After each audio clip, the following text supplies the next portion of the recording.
Hi Bree, how are you doing today? I'm good. How are you? I'm good, thank you. I'm Ashton. I'm your occupational therapist. As you know, we had our session previously to go over some of those assessments. And now we're going to work on some interventions to help you with some of those tasks that you said you were struggling with. Does that sound okay? Yeah, I can't wait. Awesome. So I just want to start out by doing some upper extremity exercises. So these are just going to be arm workouts. So I know sometimes arm workouts you think of like pumping iron and getting strong, but these are just so you can get some range of motion in your arms again, and just to get some of that muscle built up. So then later down the road, when your Parkinson's does, start to decline, you can have some of those muscles to counteract it. And so you can probably be able to do some more functional tasks and things like that. Sound good? Yeah, that'll really help me. Awesome. So let's just start by doing, we're not going to do any weights. I just want to start by doing these just free weights if you can copy my movements. So I'm just going to do a bicep curl. So I'm just flexing and extending my elbows. Just like that, just out in front of you. Exactly. You're going to do 10 of these. So 2, 3, 4, 5, 6, 7, 8, 9, and 10. Good job. Okay, next we're going to do a shoulder press. So I just want you to go up, just like that. We're going to do 10 of them. 1, 2, 3, 4, 5, 6, 7, 8, 9, 10. Alright, good job. And just checking in, you're not in My any arms are pain. cracking. Are they? You're not in any pain though, are you? Nope. Okay, good deal. Alright, now we're just going to go out to the side. So kind of like wings. You're just going to flap your wings. There you go. 2, 3, 4, 5, 6, 7, 8, 9, and 10. Good job. Alright, now we're going to do, it's kind of like winding a clock, so we're going to do arm circles. So you're going to go in a big circle with your arms, just like that. So we're going to go one way for 10, 2, 3, Am I doing it right? Try to get those elbows all the way up and all the way extended. There you go. Good, good, good. Good, like you're winding a key to a clock. Good job. 8, 9, and 10. Good job. Now we're going to go the other way. So I want you to go towards you. So we're going to go this way. There you go. And again, extend those elbows all the way. Oh, other way. There you go. Yep. Good. Good. I'm getting tired. 8, 9, 10. All right, well, we just have one more. All right, you can rest for a little bit. I'll show you what we're going to do. So we're going to do, this is called pronation and supination, but I just wanted to think of it. You're just flipping your hands over and back. Over and back. Just like that. Okay? So you can do it with your elbows at your side, or you can do it with your hands out. Either way. But we're just going to flip our hands over and back 10 times.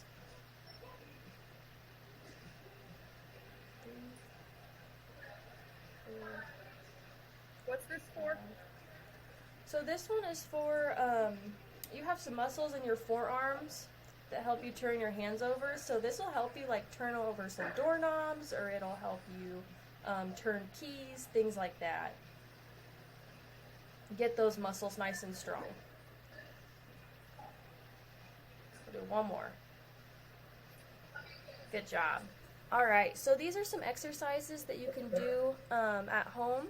And once you start feeling comfortable, I know you said your arms were getting a little tired. If you can just do them against gravity to start out with, so that means just without weights, just do your own body weight, so the weight of your arms. And then once you feel comfortable, if that gets too easy for you, you can always add some weights in later to make it a little more challenging and try to build up some of that muscle. Now, don't go out and buy the biggest weight ever. You can just start with a couple light, 1, maybe 2 pounds If you don't want to buy weights, you can always do some things around the house, like some canned goods or different, water bottles or things like that, just to get some weight to the exercises to help you. Yeah.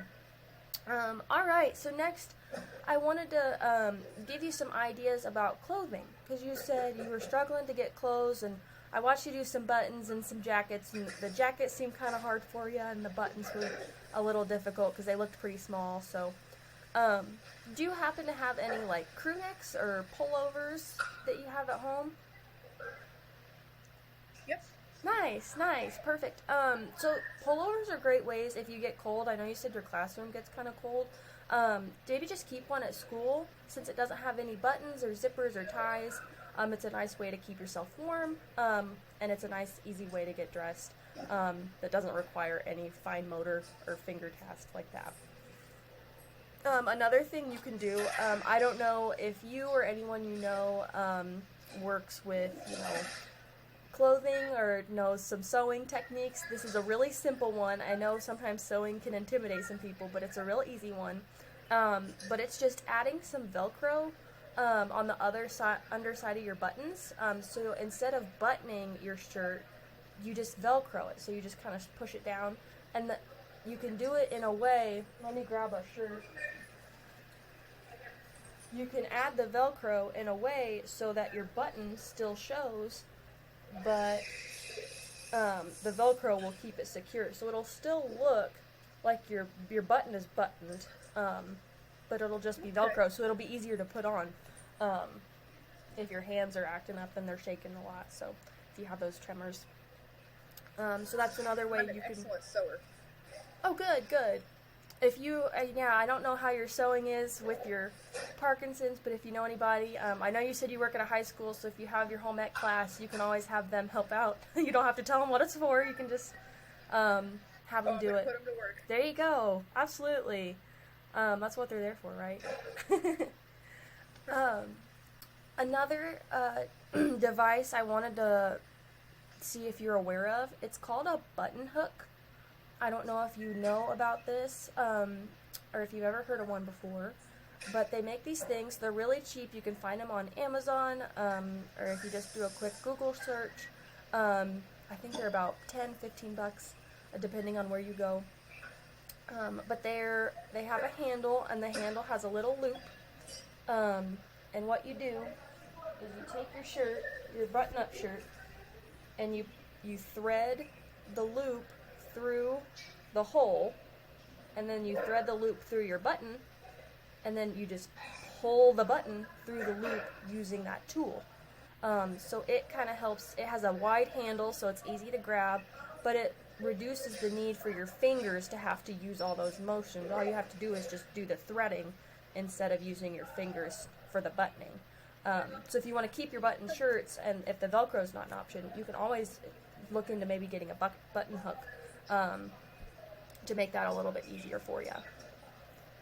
And then... That's a nifty invention. Yeah, they're really nice. And some of them, they even have these little things on the bottom. It looks like a little hook. It looks just like that, kind of. And that's for zippers. So if you have, I know you were struggling with that zipper. If you struggle to pull it up, if they have like a really tiny little zipper that's hard to pull, you can just hook one end into the zipper, and then you just use the handle to pull it up, and it makes that part easier too. So you did that pretty well, but it's kind of nice just to have, maybe later down the road, if zipping becomes harder, you can always just have that tool on hand and use that for zipping. Yeah, I'm gonna look into that. Good, yeah, please do. And then next session, if you have a button hook and you want to help practice with it, just let me know and have it with you, so I can help you practice online with using that. That would be good. Awesome.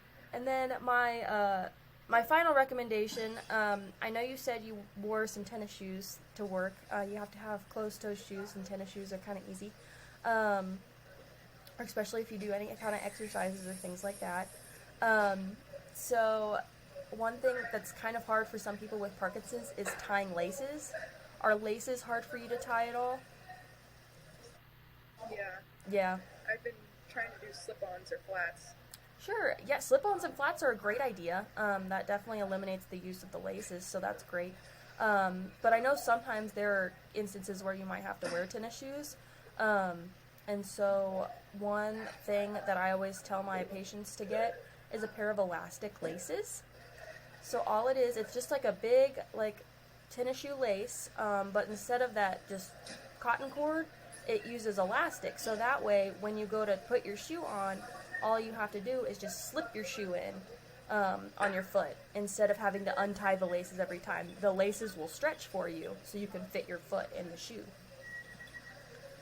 Oh, that's good. And they're usually really cheap. They're usually, less than $5, I would say, depending on where you go. And you can get them basically anywhere. I think they have them on Amazon. They have them at stores like Walmart and things like that too. So, yeah, just some I have to make things. a big Amazon order. Yeah. Luckily, I hope it won't be too expensive. It'll just be some things for you to consider and to look into. Maybe just make getting dressed a little bit easier.